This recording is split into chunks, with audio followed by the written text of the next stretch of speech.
Okay, we can start the sermon and the discussion session. Can I kindly request everyone to say sadhu to start the session, please? Sadhu, sadhu, Sadhu, sadhu, sadhu. Namo tassa bhagavato arahato samma sambuddhassa. Namo tassa bhagavato arahato samma sambuddhassa. Namo tassa bhagavato arahato samma sambuddhassa. Katang bhavitani cha kundaliya tini sucharitani katang bahuli katani chattaro satiphattani pure paripurenti. Ida kundaliya bhikkhu kaya duccharitang pahaya kaya sucharitang bhaveti. Vachi duscharitam pahaya, vachi sucharitang bhaveti. Mano ducharitang pahaya, mano sucharitang bhaveti. Evang bhavitani ko kundaliya, tini sucharitani. Evang bahuli katani, chattaro satipattana paripurenti. Dear friends, in the Dhamma, today is another Tuesday when we usually have our weekly session.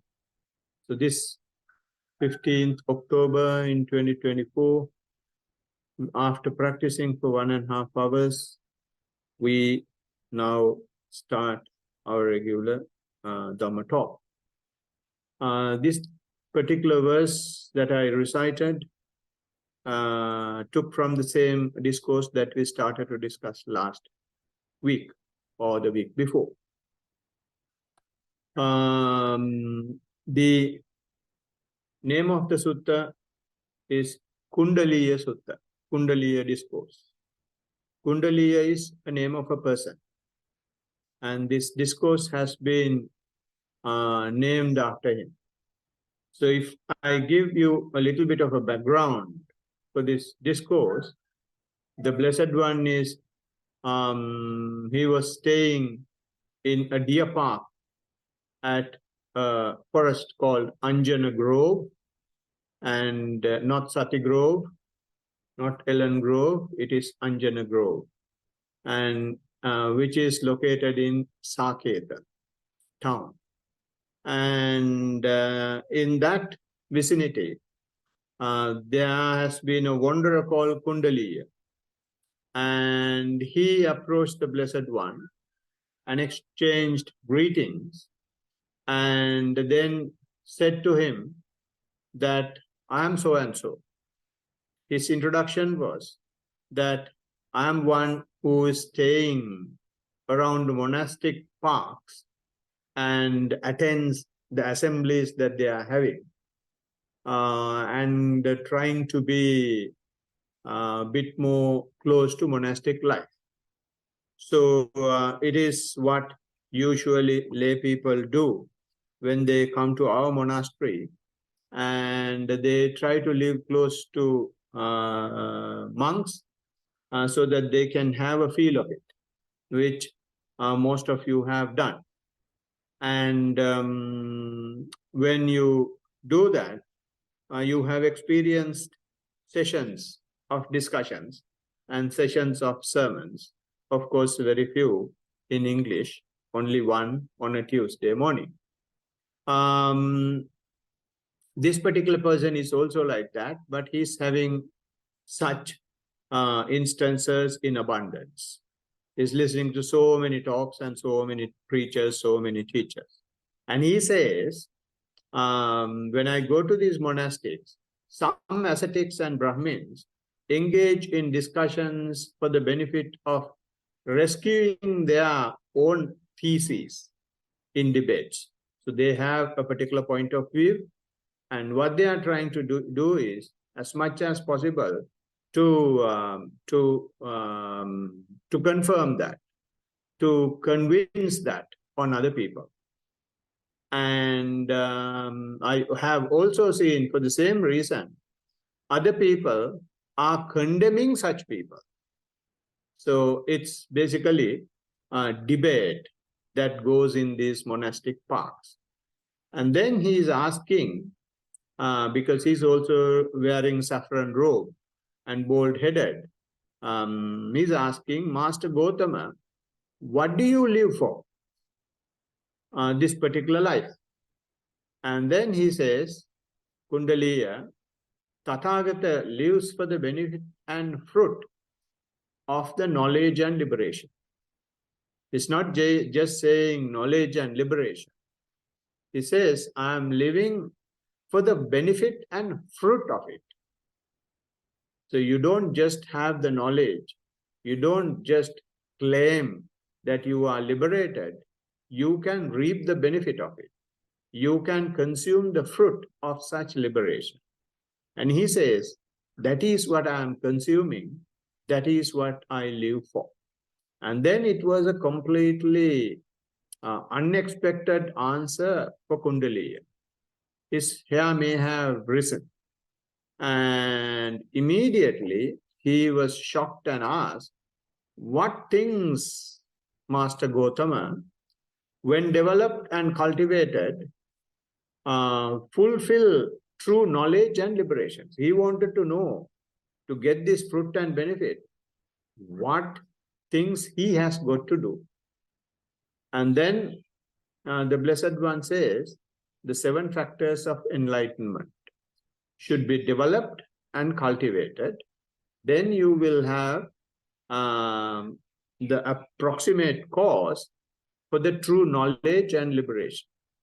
He's using the word true knowledge because everyone is claiming that their knowledge is superior.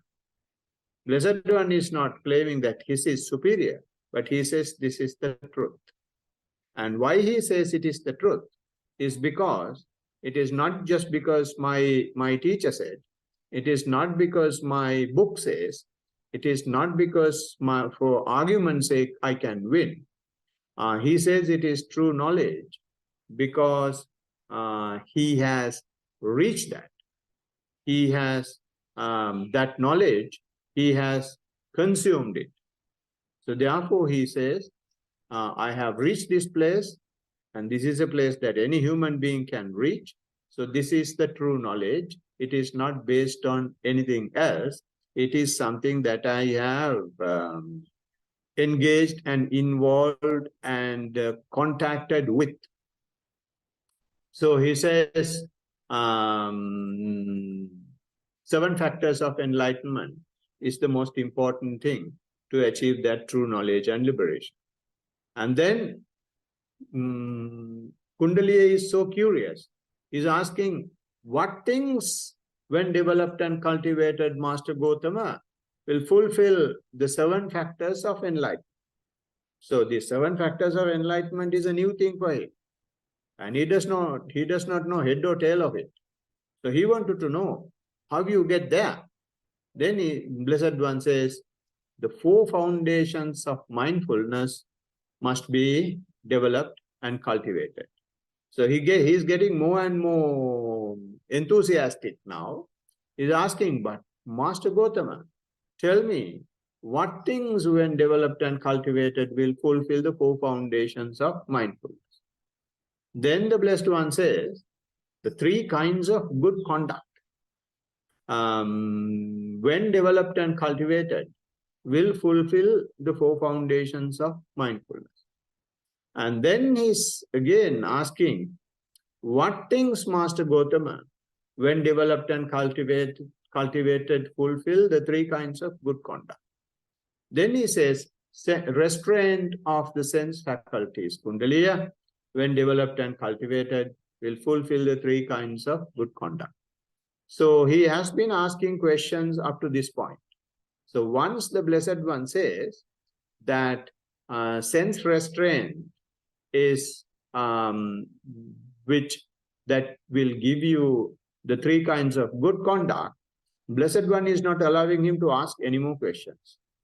Blessed One goes onto the steering wheel and tell him, look, Kundaliya, now I am not going to tell you what things, now I am going to tell you how to do it. So that's a quality of an extraordinary master.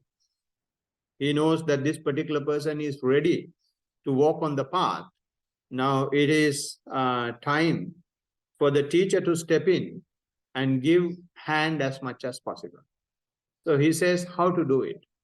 So he says, Kundaliya, how is restraint of the sense faculties developed and cultivated so that it fulfills the three kinds of good conduct. So he's going backward.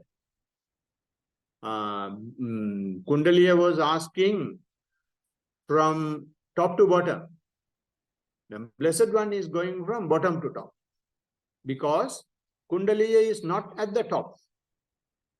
He will have to take Kundaliya from where he is to the top. So Kundaliya is a person going from place to place in monastic parks and listening to talks. So he is not very much worried about satisfying his eye. He is not very much worried about satisfying his ear or the tongue or the nose or the body or the mind. So to some extent, he is also restrained. He is already restrained in his sense faculties. So the Blessed One is telling, he's not telling all that. He says, this is how the sense faculties restraint has to happen, and which we discussed, of course, last time. And what he said was, when you see something, when you hear something, when you taste something, when you smell something, when you have bodily contact with something, or when you have some mental contact, and it will lead to two paths. One, you will like it or dislike it, or you will agree or disagree. So one of these two will happen. So if it is an agreeable and one that you like, then you will long for it, usually, and you become excited about it, usually, and generate lust towards it. That is what is normally happening to the ordinary living beings. And here the Blessed One says, if you have real sense restraining, then you don't long for it. You don't become excited by it.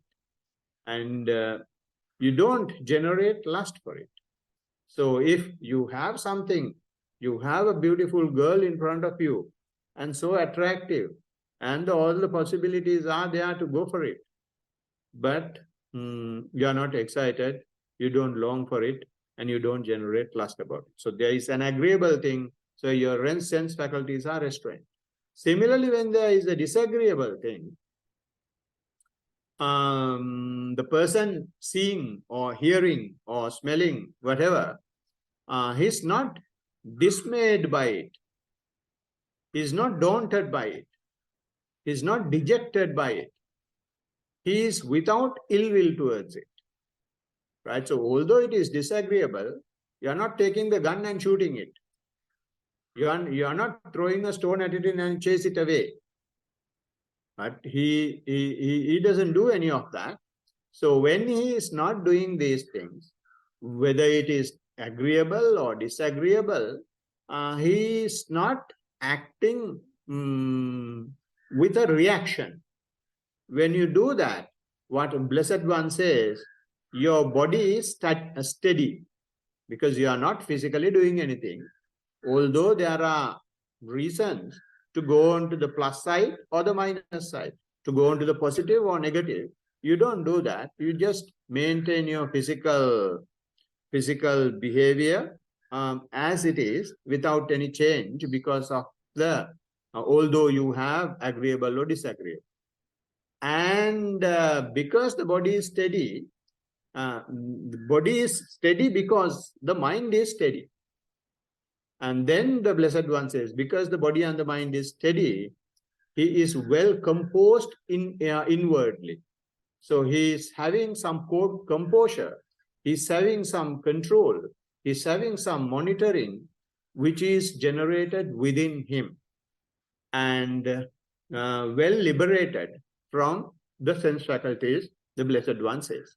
So this is what we discussed in the last discourse, and we took to support you two other discourses to support this explanation in the Kundaliya Sutta, one of which is the Mindfulness Sutta. In the Mindfulness Sutta, the Blessed One is saying, when there is no mindfulness and clear comprehension, for one who is not having that, one who is deficient in that, the sense of moral shame and moral fear lack their approximate cause. In other words, if you don't have mindfulness and clear comprehension, and in other words, continuing mindfulness, you don't have reason to have morality. You have reasons to have morality only, rather than saying morality, it's not really morality, moral shame and moral fear. You will have to go a bit further for morality. Now here, if you are not mindful, you are not shame about yourself, you are not afraid of what you are doing. So that proximate cause is missing when you are deficient in the mindfulness and clear comprehension. So therefore, see the advantage we have when we are mindful, we are bringing our choiceless awareness to the present moment, in the present place for yourself. You start seeing you much better than before because of your mindfulness. So that will show our bodily actions and mainly verbal actions. So when we see our bodily and verbal actions, we have most of those things are directed towards satisfying our senses. So when you see that, he sees what a greedy person I am. I'm already full, but still I'm serving another plate for myself. I have enough pants and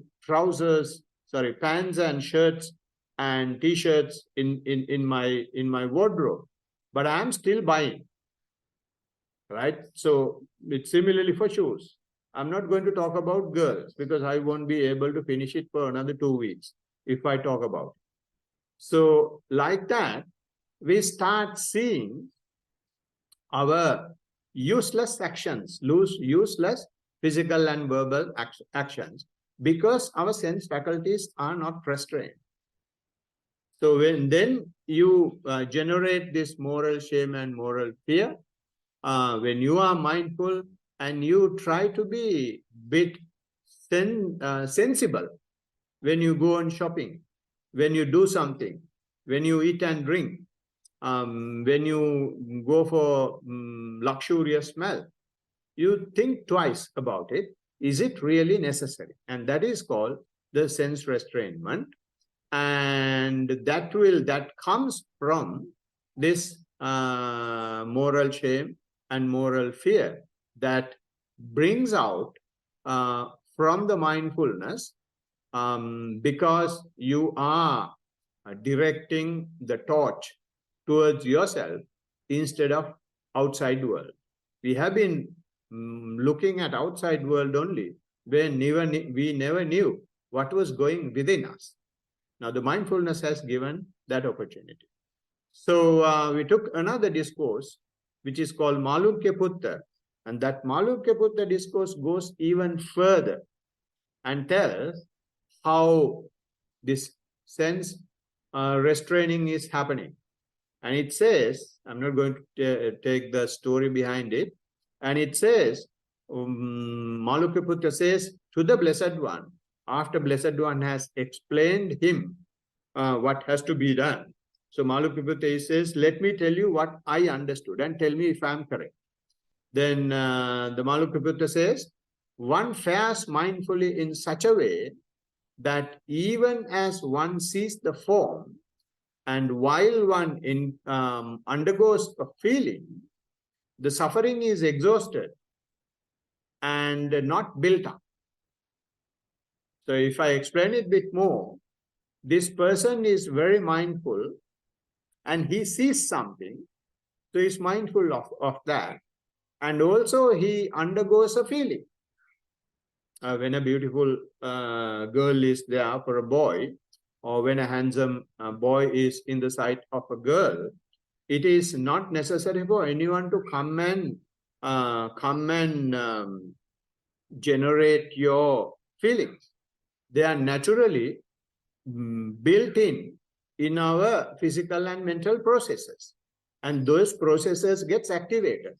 That is nature, right? So as a result, you see something and you have a feeling. If it's an agreeable thing, as I said, a girl, you will have agreeable feeling. And sometimes some people may have disagreeable feeling as well. And if you may have either disagreeable or agreeable feeling. But suffering is exhausted because since he is mindful, he understand that this is giving suffering, because he's having this feeling. When you have a feeling is also always giving some sort of burning manifestation, and therefore he sees the suffering, and his suffering, since he is mindful, his suffering is exhausted, and it is not therefore building up. And for one dismantling suffering this way, Nibbana is said to be close by. So then the Blessed One says, sadhu, sadhu, sadhu. So although you have seen, although you have a feeling, because you are mindful, you are not clinging on to it in simple sense. Because of the mindfulness, sensitivity is very high. When that agreeable or disagreeable feeling arises, you start observing the friction that you are trying to generate for yourself, because your mindfulness is so deep in your physical and mental process. So we discussed that in the last talk. Today we are going a bit further, which is the 3 kinds of good conduct. So when you practice your sense restrainment in this manner, it happens while walking, it happens while sitting, especially while walking, you see things. When you see things, you will be trying to restrain your sense faculty, especially the eye, by trying to have your attention as much as possible for the leg, right? So even if it goes outside, from Vipassana point of view, you try to bring your attention to the eye instead of what you see. And similarly, if you hear something, you try to bring the attention to the primary object. Or if you are a Vipassana character, you may try to bring your attention to the ear, right? So some or other, whatever happens, you will try to bring your attention to the body. And if you keep on doing that, that will get cultivated and it will start developing. So when this happens, the sense restrainment leads to, it says cultivation and development of sense restrainment leads to the 3 kinds of good conduct. 3 good conducts are being born. So what are these 3 conducts? Is what I recited at the beginning. The meaning of that stanza is, and how Kundaliya are the 3 kinds of good conduct developed and cultivated,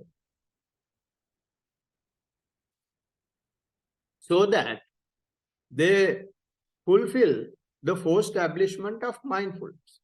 Now, sense cultivation and development of the restrained sense faculties led to the 3 kinds of good conduct.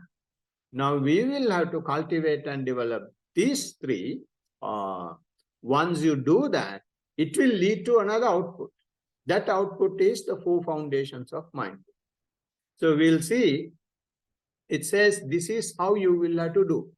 That is what the Blessed One is teaching Kundaliya. He says, having abundant bodily misconduct, a bhikkhu develops good bodily conduct. Similarly, verbal. Having abundant verbal misconduct, he develops good verbal conduct. Having abundant mental misconduct, he develops good mental conduct. So it's basically the three doors with which or from which we engage in either good or bad things. So these are the three doors of the defilements. So these defilements, these three doors can be used for misconduct or for the good conduct. And as we know, misconducts, we at the very beginning of each and every session that we do, we take precepts.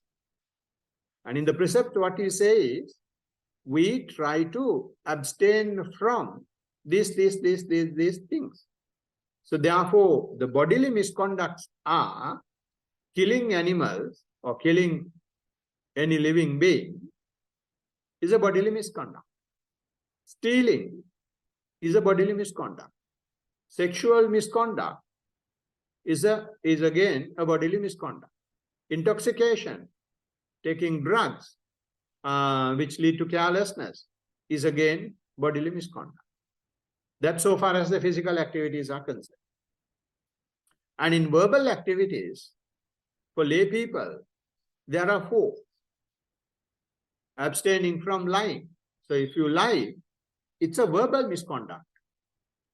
If you have slander talk, slander speech, then it's a verbal misconduct.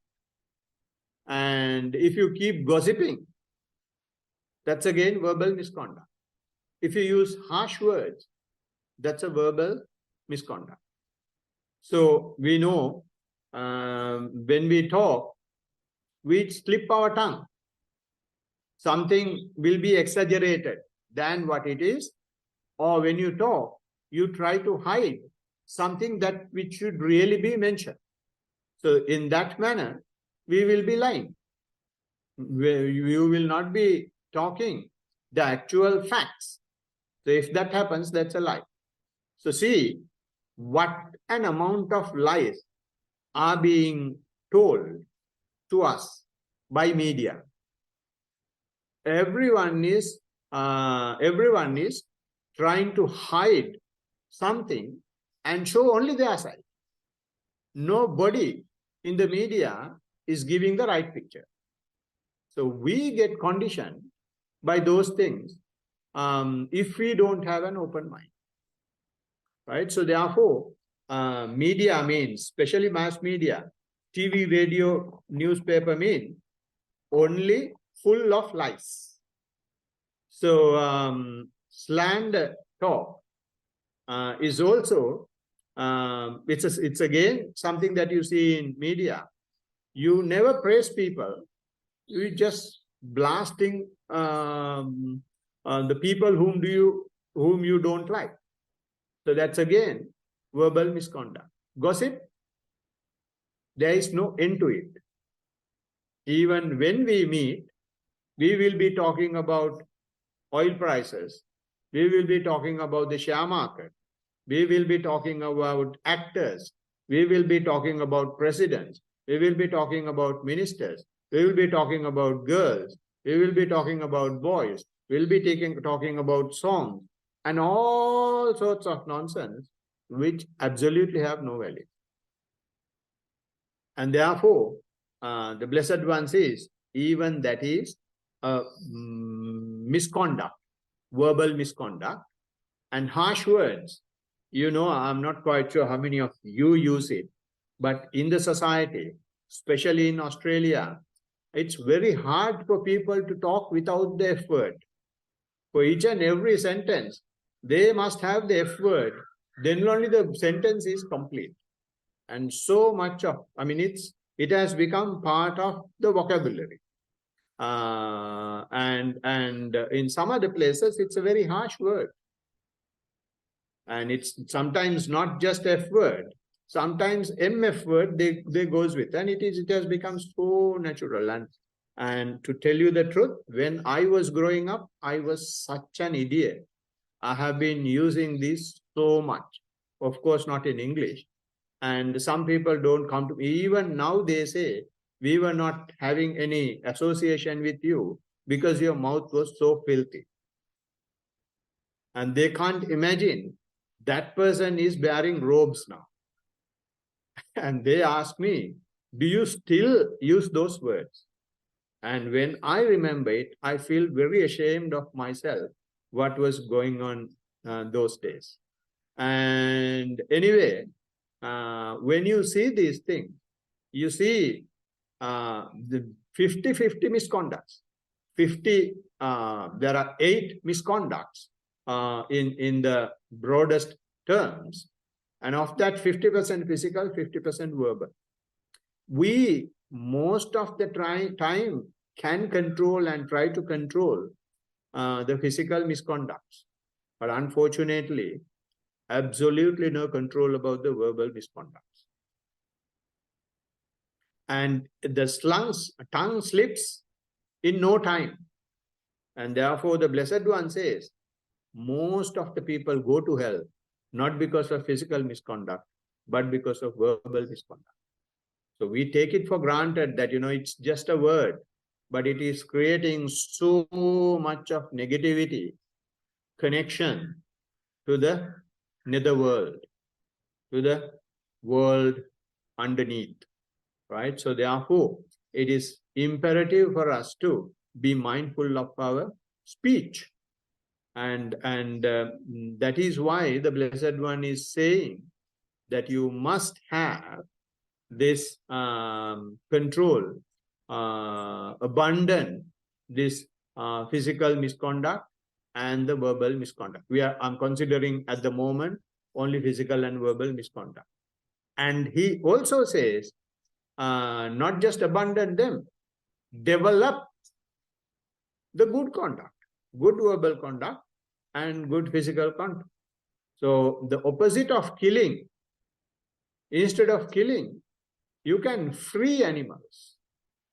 So there are a lot of people, what they do is, they go to slaughterhouses, they go to places where the birds are caged, they take cows, goats, and they just free them. And they put a, what do you call, stamp. They burn their skin with the word ping. So when someone sees the word ping on a cow, usually they know that this is a freed cow and they don't kill. But still, there are some rascals, they kill such cows as well. So anyway, what I want to say is, not that you just abandon killing, you free animals as well. So I have done that myself. And we can enjoy how happy the animals are when we do that. And you may have seen, if you have gone into Forestry temple, and there is a photo that a cow is worshipping a monk, because that cow has been freed by that monk. So therefore, it has a very strong vibration, strong connection between good conduct and the feeling of the person receiving that conduct, or the animal receiving that conduct. And instead of stealing, you can start charity. You can start giving. You can donate your money. You can donate your labor instead of stealing labor. Instead of stealing knowledge, you can donate your knowledge, right? So there are so many types of stealing that is happening in the world today. It is not just the resources that they are stealing. They are stealing even information, right? So instead of doing that, you just become charitable instead of stealing. So you abandon the misconduct, and on top of that, you generate the good conduct. And instead of sexual misconduct, you become 100% faithful. 100% faithful to your partner. So you may have had sexual misconduct, and you can abandon it and become faithful.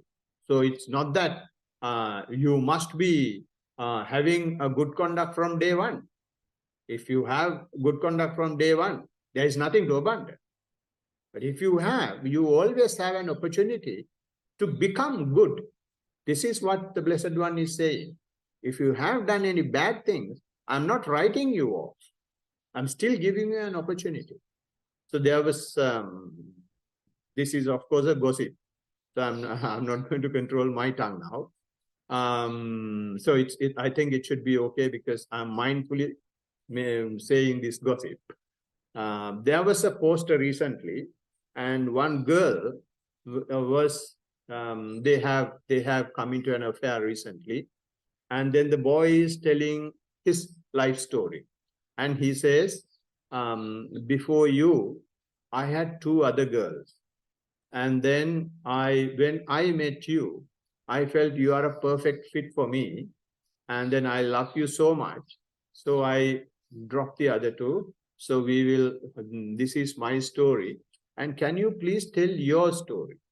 And this girl is just looking outside, looking at the sky, and this person is saying, he was waiting for some time, and this girl is not responding, and this guy said, tell me please what your story is, and he just pinched her, and then woman turns back and says, don't disturb me, I'm still counting. So she has been counting how many relationships she has had. So that's a gossip. So end of the gossip. Now we'll come to the talk now. So like that, you can avoid sexual misconduct and become faithful. And similarly, intoxication. You have been taking drugs and other intoxicating material, but now you can avoid and you can become a complete non-alcoholic and preach about it and praise about it. So it becomes a good conduct. And instead of lying, now you start talking the truth. You can say, yes, in that instance, I lied, but here is the truth. And then you abandon the misconduct and come out with the good conduct. Similarly, slander. Yeah, you say, yes, I was slandering you and it was not the right thing to do, but you are such a good person, and even when I did this, you are doing these things to me, and I really appreciate that, and you can praise him. So you abandon the misconduct and go cultivate the good conduct. And similarly, gossip, you talk only when necessary. This is why when we have retreats, we have noble silence, then you don't have to talk at all. If you open your mouth, maybe you are not lying, maybe you are not slandering, maybe you are not using harsh words, but most of the time we will be having gossip only. So if you talk when necessary and what is necessary, then it will not become a gossip. And instead of a harsh word, you start using kind words. So this way, you will be able to restrain your, develop not the 3 kinds of good conduct. These are the 2 kinds of good conduct. And these 2 kinds of good conducts, or these 2 kinds of misconducts, are called transgressional defilements. Transgressional defilement means if you do any of these things, you will be crossing the line. There is some accepted norm in the society. Nobody will be liking that he or she will be killed. Similarly, animals. Nobody will be liking that he or she will be robbed. Similarly, others.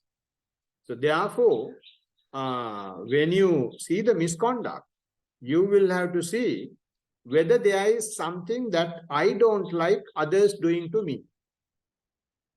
If there is anything like that, refrain from doing the same thing to the other people. This is the meaning of transgressional defilement. Then you don't cross the line that is demarcated by the society for a discipline. Now, this is called the discipline. So you will be staying below those agreed levels, agreed norms of the society. But if you do, entire world will know, because everyone can see. If you kill somebody, if you steal something, and if you have sexual misconduct, even before you come out, it will be in the newspapers. Somebody may have taken a photo. And that is what is happening in the media.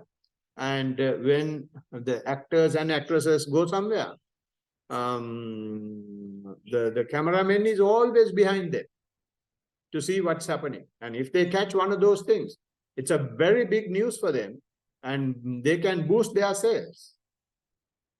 So, if there are transgressional defilements, when there are transgressional defilements, you know, the rest of the world also know, because you have crossed the agreed level of the society.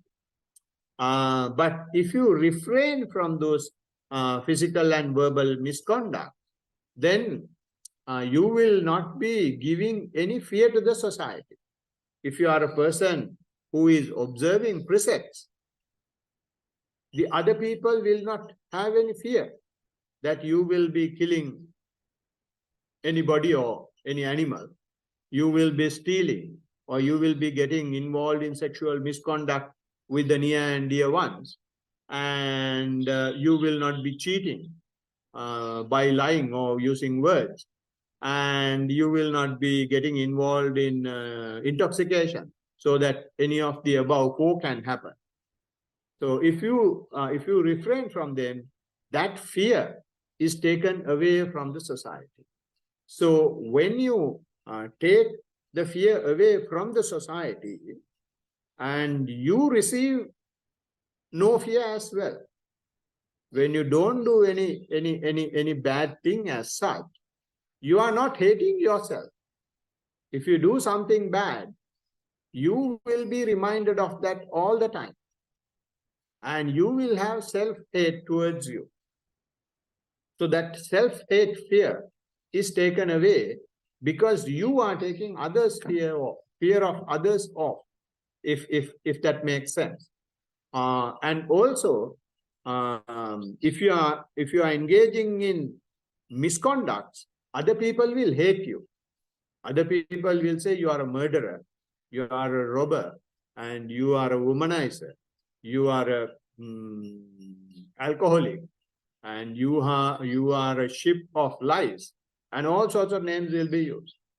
But others will, in other words, hate you. But if you are refraining from them, others will not hate you. Others will talk good about you. And your image will be very good in the society. And also, you will not have any fear of punishment.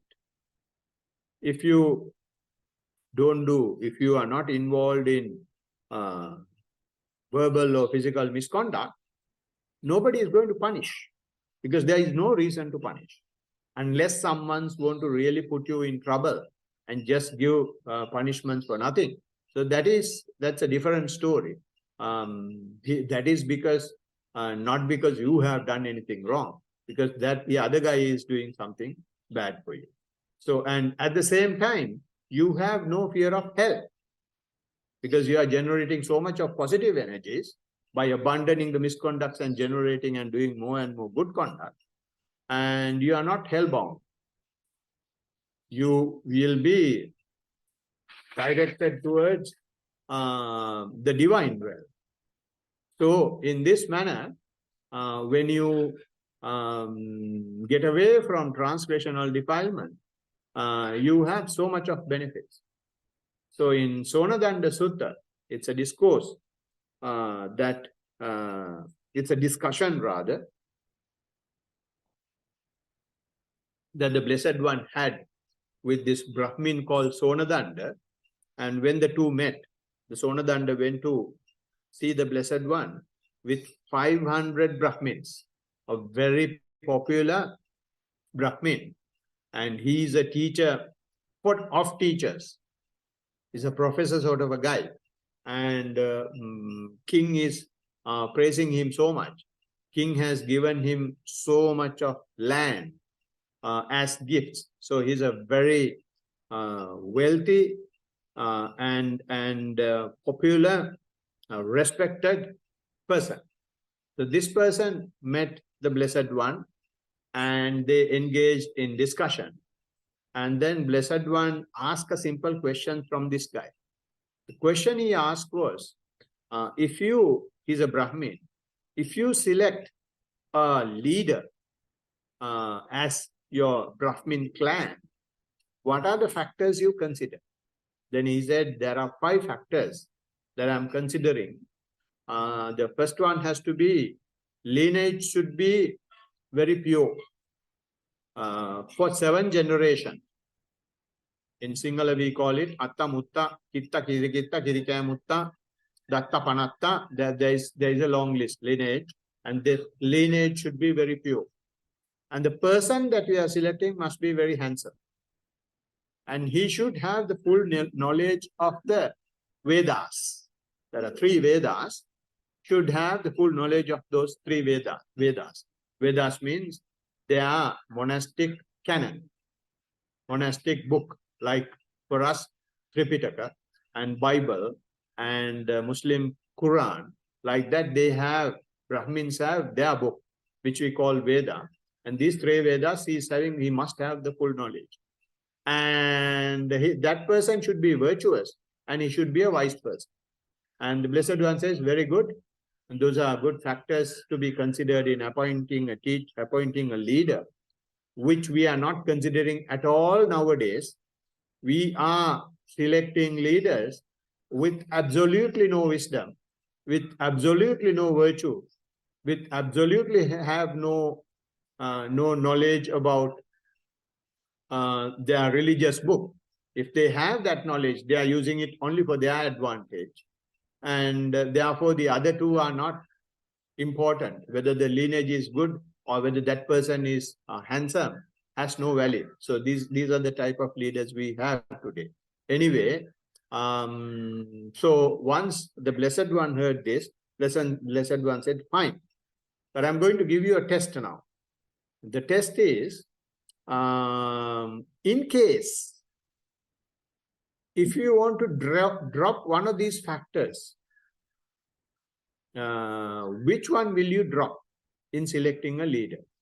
Then he said, these 5 are the final list. There is nothing for you to drop. And even the other Brahmins who were with him were very upset that the Blessed One is asking to drop one. Then the Blessed One convinced him, don't worry, just because I asked this question, you are not going to drop anything. I'm just trying to understand how practical what you are doing. Because always you may not have a person with all these things. So you may have to drop one. So if you have to drop that, being the leader, being the elder in the clan, which one will you drop? So after convincing, the Sonadanda said, I will drop the first one. The lineage, purity of the lineage is not that important. So maybe father or mother may have had some other relationship and then this person is born. So therefore the lineage is not good. But he should be a handsome person and he should be having knowledge of the 3 Vedas. He should be virtuous and he should be wise. Then the Blessed One says, very good. If someone asked the question from me, I also would have done the same thing.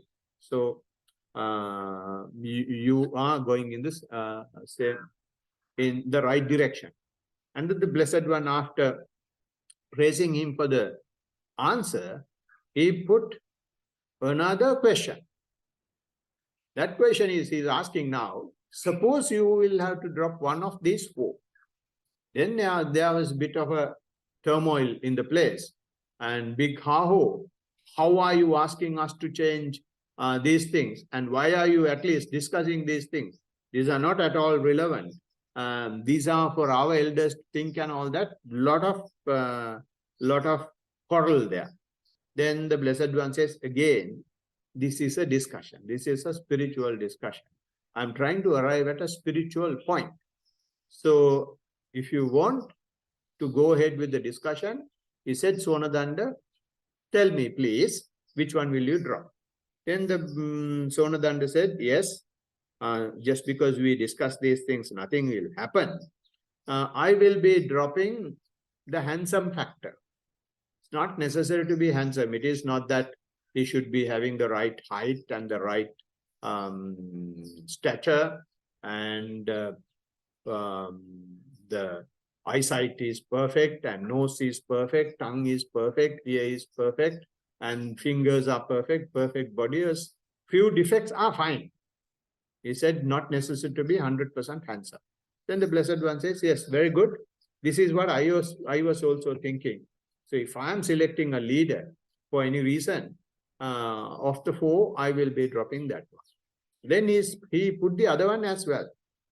What is the other one? In the next question, of the three, which one will you drop? Then the turmoil was even worse. But again, Sonadanda and the Blessed One sorted it out. And then Sonadanda said, knowledge of the three Vedas is not that important in this case. So it was a big shock for the rest of the 500, because rest of the 500 Brahmins were high-level teachers. And Sonadanda is a teacher of those high-level teachers. And when our topmost teacher is telling this, they just could not believe. But somehow or other, the discussion went on. Then the Blessed One asked, of the two left, which is the virtue and the wisdom, wise, which one will you drop? Then the Sonadanda said,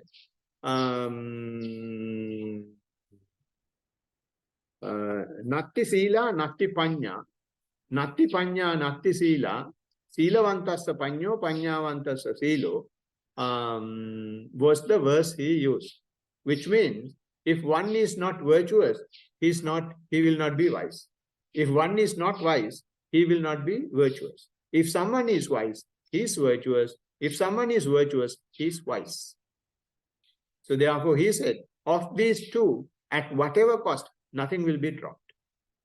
So see how you should select a leader.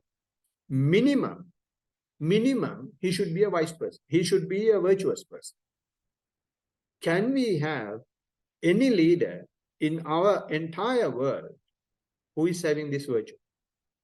There is none. There is none. That is the main reason why the world is in this turmoil today. We don't know how to select a leader, because leaders are not virtuous. So if someone is virtuous means you should understand the fact that if I don't like someone else is doing to me, I don't that to the other person. That simple as that.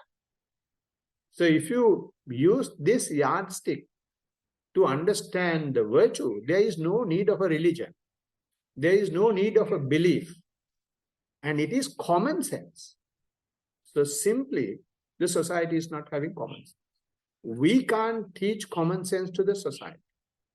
But we can learn common sense to ourselves and free from this living hell. And other people are making this place so horrible. So it is our duty for us to come out of this horror using our own common sense. We are not going to make the world better. And in the name of making the world better, people are making world worse because they don't have virtue. But we can abstain from the misconduct, and on the other hand, we can develop our good conduct, and that will help us to liberate ourselves from the nonsense going on. So that can be done individually, not as a society. But if one does individually, and that person will be some attractions for the same vibration. And that vibration may be applicable for some people. So there will have some vibration sucking in. And that may be the reason why, although it is very few, and we are joining from all over the world. And definitely there are so many groups like this. And those people are going in a different direction than our leaders. And we are trying simply to correct ourselves and not preach and teach others. So in this manner, the Blessed One teaching that developing these three kinds of good conduct. Here, of course, we discussed only two, which is physical and verbal. And this two good conducts in themselves is creating so much positivity and adding so much beauty to our world if it is implemented and done in the right way. So therefore, the Blessed One says, if one teaches something to somebody, first thing that must be taught is the virtue. First thing that must be taught is the virtue. In which school the virtue is being taught as the most important one, and they prioritize virtue? No place. No place. I remember when I came from Bahrain to Australia, my son was given an assignment. And that assignment was to write an essay about moderate drinking. Now, so far as we are concerned, we being Buddhist, and I being a person who had stopped taking alcohol, it was unfathomable for me. Then I told him, no, you don't write moderate drinking. You write no drinking at all. Then he said, no, I will not get any marks because the topic is moderate drinking. So I will have to write about moderate drinking. So this is what our developed world schools are teaching. So just imagine the type of society that we will be creating. And all this is done in the name of money, in the name of employment. And they don't know that the society is much better with virtue, with physical and verbal good conduct. So there are, in this manner, we will be able to purify ourselves and take our lives to a greater height in spirituality. So may this talk enlighten you to be strongly following this path and be more and more virtuous in your day-to-day activities. And we will continue the same topic in the next session as well. Blessing of the Noble Triple Gem. Sadhu, sadhu, sadhu. Sadhu, sadhu, sadhu. Good. And if you have any discussion points, I think now is the time. Yes, I have. Teravan Saranai. Thanks Teravan for the talk and the story you told us about the boy-girl sitting. It was very good. We need more kind of these stories, these examples. Yeah. This open up the mind and some like interesting, fun things. It's always good, always appreciated. And the other thing you talked about, good things we do in society that the society accept, and it's common sense, and the bad things. I'm saying nowadays for like many people, being mindful and seeing someone mindful, it's abnormal. It's not normal. For example, when you don't lie, when you are being honest, or even when you are being kind, it seems that you are weak. But they don't know this kindness comes from a strength and not being fearful of anything. And for example, if you go to somewhere, some party, and you don't drink alcohol, they make it something weird. And what's wrong with this boy not drinking?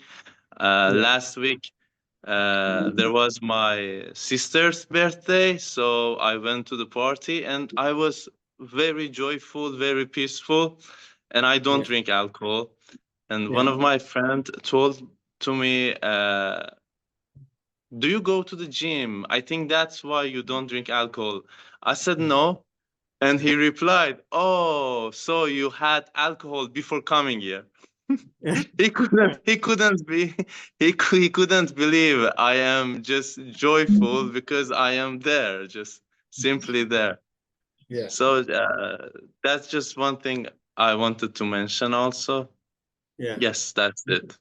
Yeah, no, that's good. It's a good point as well. When you are virtuous, when you are more spiritual, the society will see that as a weakness. And if society especially very actively and passively mentioning that to you, you have an opportunity to see your strength. And a lot of people, when the peers are criticizing you, they go back, and then they get involved in the group in order to maintain the relationship, in order to maintain the networking. But here, you get a certificate completely from the third party saying you are a good person. And that is not coming in the same words. They say that you are some horrible person. You have lost your mind nowadays. And this is why these things are happening. So when you hear them, then you should understand that there is a real change in me that other people can see. So this is a medal. This is a crown for the person who is going on the spiritual path. So if you put it that way, you become more and more strong. And having said that, as you did, it is better if you can avoid those things, but not necessary. You can go for parties. You can go for places that they do all these horrible things. And you show your strength by not getting involved in it. So in that way, you don't hate those people on one hand, and on the other hand, you test your strength that when you are in a bad place, whether you will get absorbed by their negative vibrations. So both the ways, you are winning. It's a win-win situation. Good on you. Teruvan Saranai. Teruvan Saranai. Anything else? Teruvan Saranai. Teruvan Saranai Putan. I just have a question where I think once someone mentioned how like karma can work as like this double-edged sword. Is that what you mean when you say abandoning, like something bad you've done by doing something good?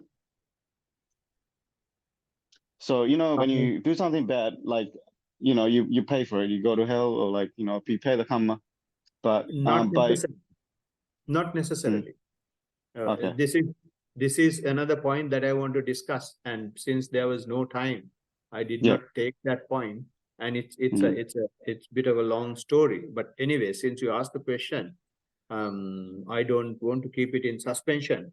There was a disciple of Nigantanatha Putta who met the Blessed One.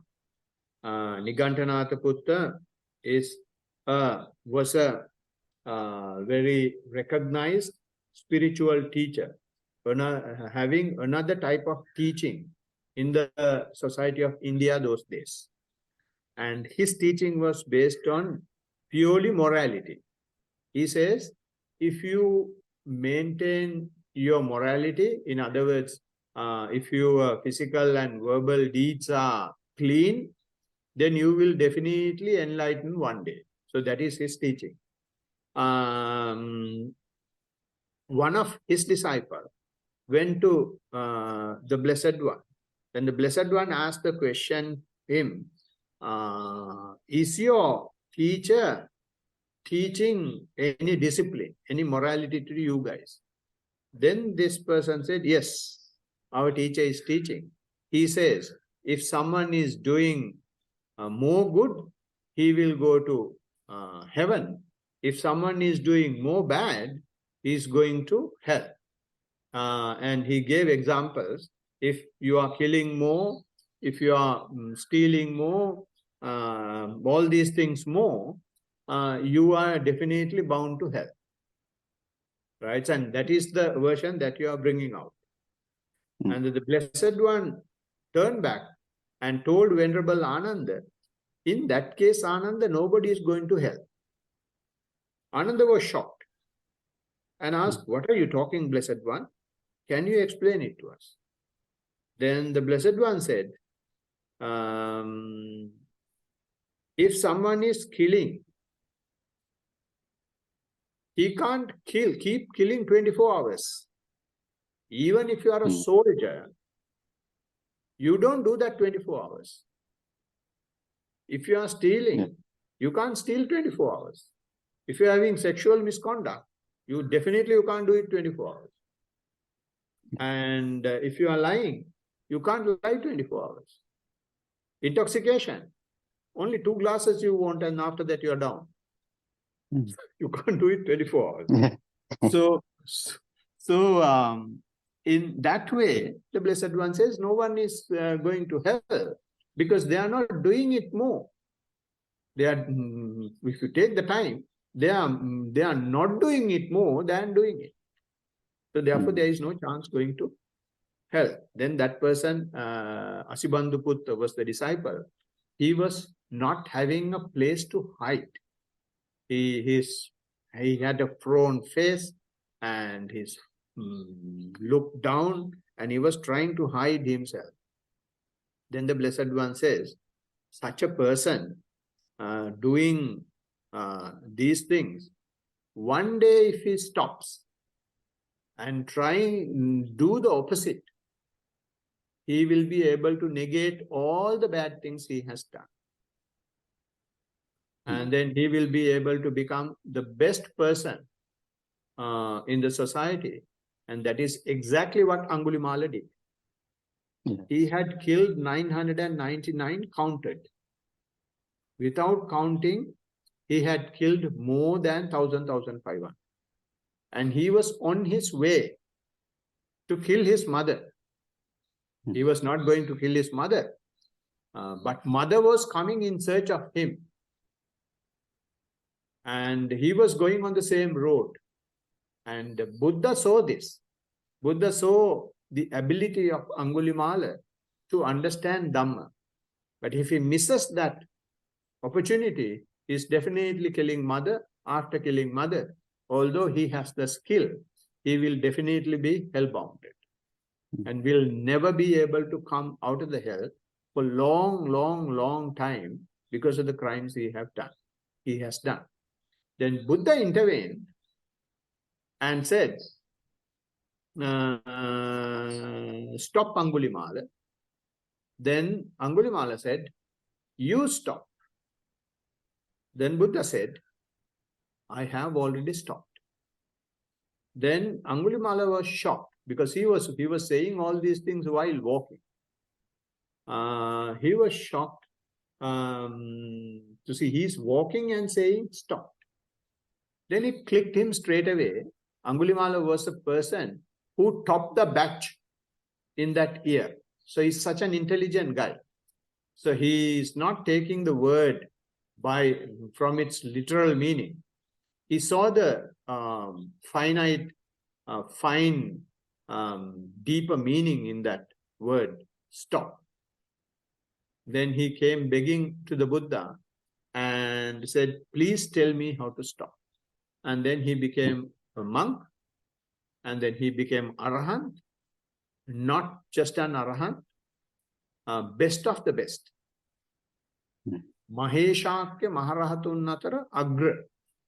Maheshakya means very very most respected arahants, the best of the most respected arahants, a terror, unimaginable terrorist was crowned with that title. So therefore, even if you have done bad things in the past, none of those things are going to stop you becoming good and becoming an enlightened person. Yeah. So therefore, there is nothing to worry, because if that has been the case, your dad will tell me whether I will be able to walk on this path. Mm. He knows bit in and out of me. Yeah, I've heard a lot. I've heard a bit. Probably not So, everything. yeah, not everything, definitely. And even that does not know some of the things that I've done.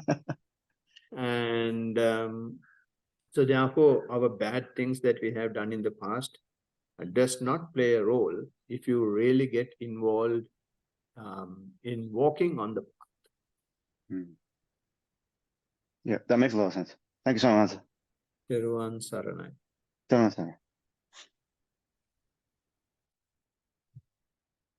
Any other comments, complaints? Yes.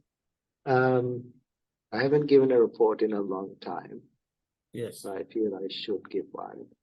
Yeah. Lately, I have not really had much time for practice. I've just been very busy. But when I can, I will go and practice.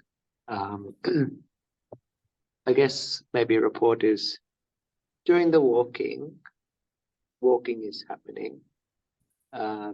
Things are happening, but also nothing happening at the same time. Same for the sitting. Things are happening, but at the same time, just sitting is happening or nothing is happening. And I don't know what to give for the report. Would be the Okay. the explanation. Yeah, no, this is a situation when things start happening on its own. When ego is not involved, in a way when you see things are happening, in a way when you see things are not happening. If you see there are things happening, but if you just everything let go, we don't know whether things are happening because we are completely out. Right? So this is when this situation is there, when you know things are happening, you try to see how you know things are happening.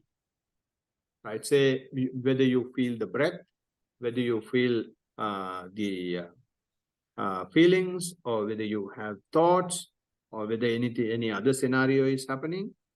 Just be aware of that and get as much as possible close to that. Getting closer to that event is important. That is when you see things happening. When you know that things are not happening, just remind yourself that you are aware of that. Right? Because there is something called Sati Sampajanye Sati. Sati Sampajanya means mindfulness and clear comprehension. We have got to be mindful of mindfulness and clear comprehension. So that happens when you become aware of what you achieved. And when you get more and more close to the phenomena that you are facing. And the easiest way to do that is as much as possible, dwell into the body. And keep dwelling into the body every time. When you don't feel something, keep dwelling into the body. If you feel something, keep dwelling into the body. But this is not choiceless awareness. This is a chosen awareness. But that chosen awareness will try to drill down the layer that you are in at the moment. But it will bring to this level once again. But you just keep on doing that.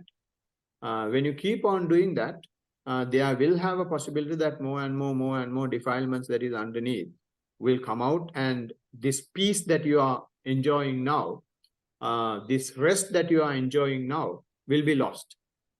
But that will be lost because the defilements are coming. And that is just an alternative only. That's a radical approach.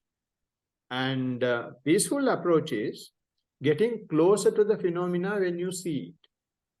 And when you don't see it, just remind yourself that you are aware of it.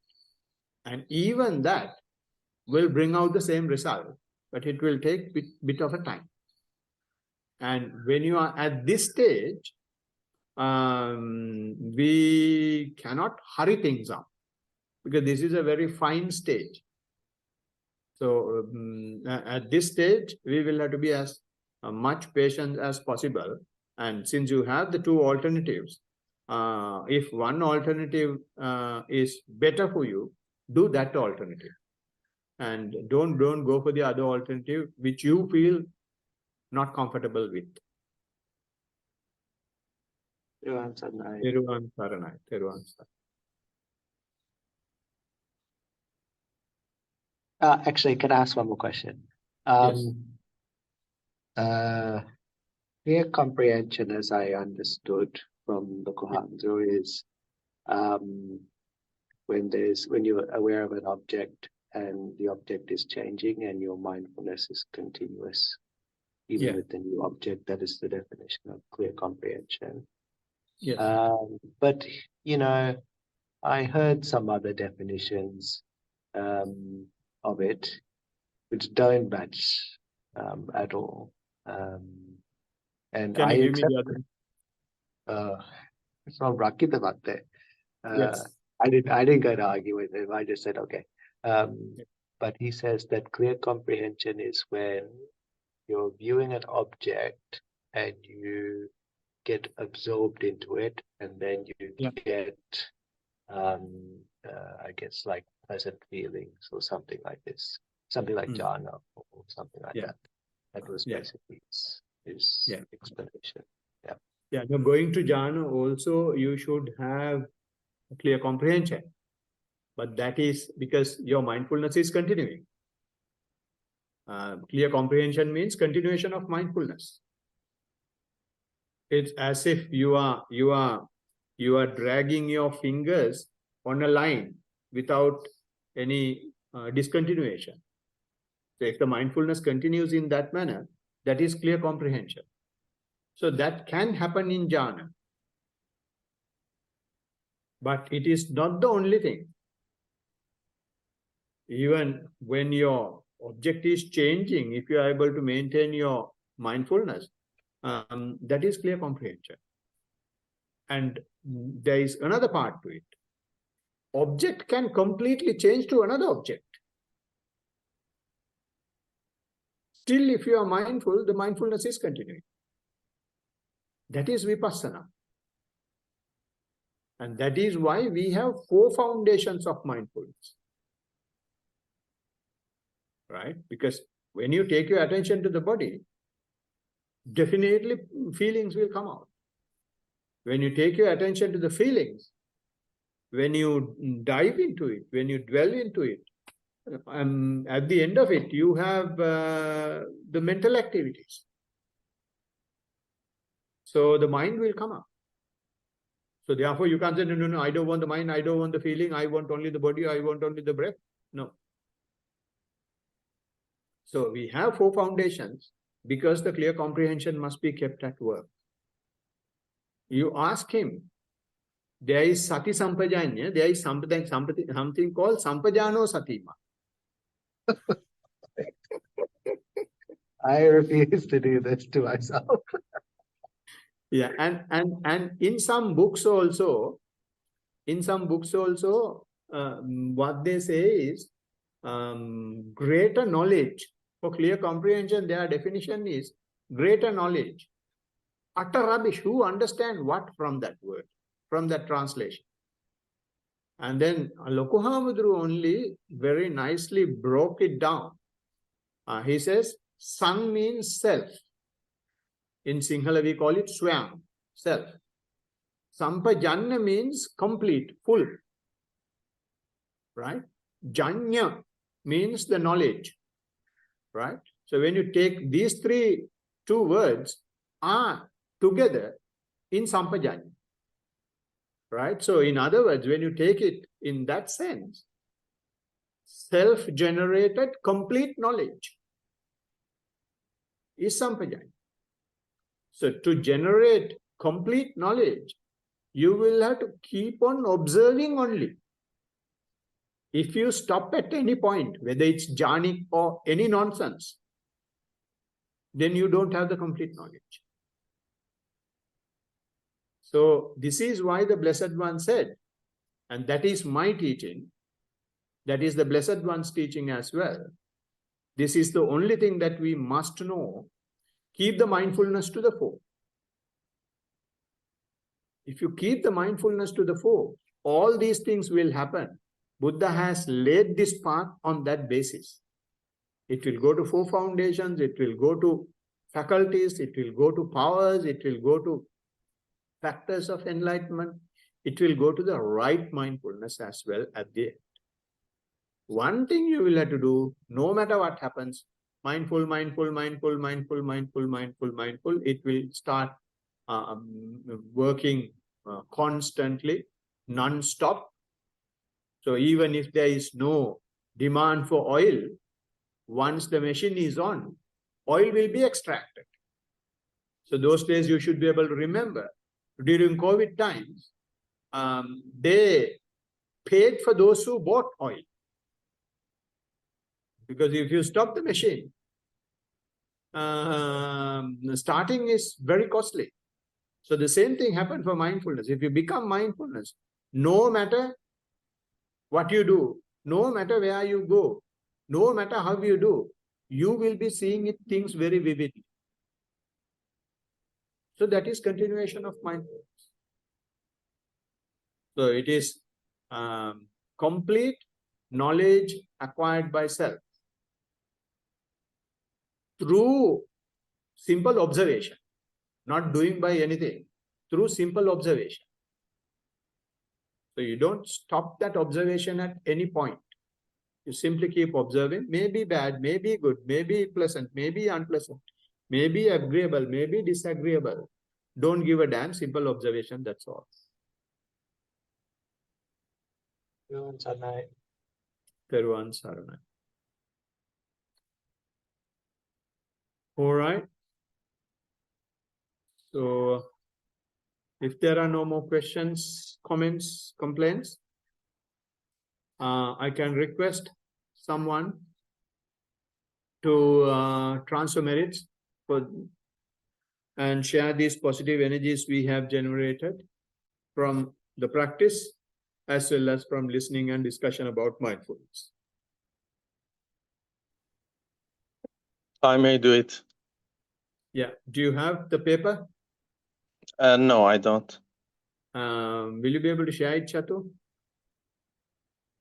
I'm about to lose battery. Let's just see if I can do this. Because I have logged in from my mobile.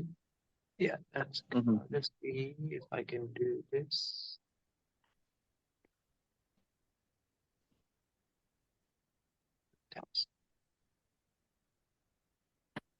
I'll share it on WhatsApp, Sahan. Is that okay? Yeah, let's do this. I'm saying it. Okay, it's fine.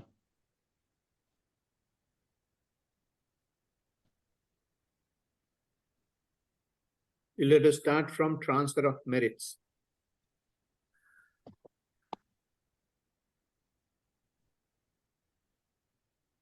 I still haven't seen it on WhatsApp. Sorry, I don't have WhatsApp on that. Start from transfer of merit, please. Okay.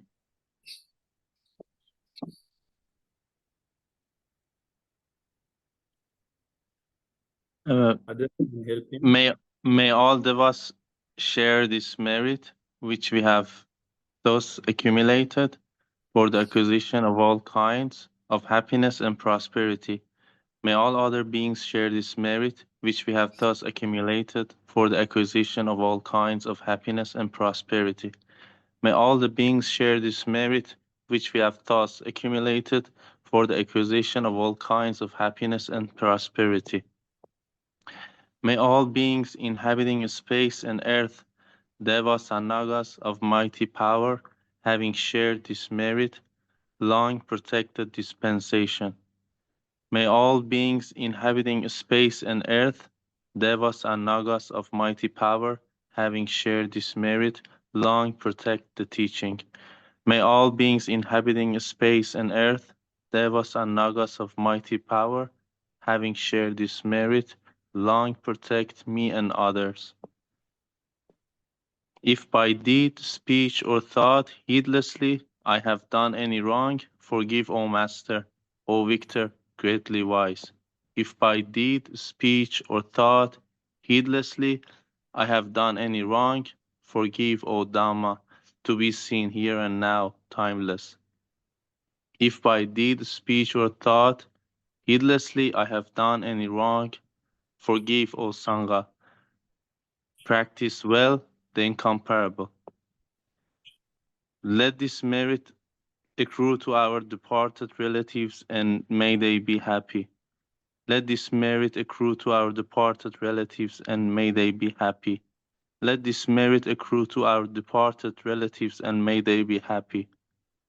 By the grace of this merit that I have acquired, may I never follow the foolish, but only the wise up to the time I attain Nibbana. By the grace of this merit that I have acquired, may I never follow the foolish, but only the wise up to the time I attain Nibbana.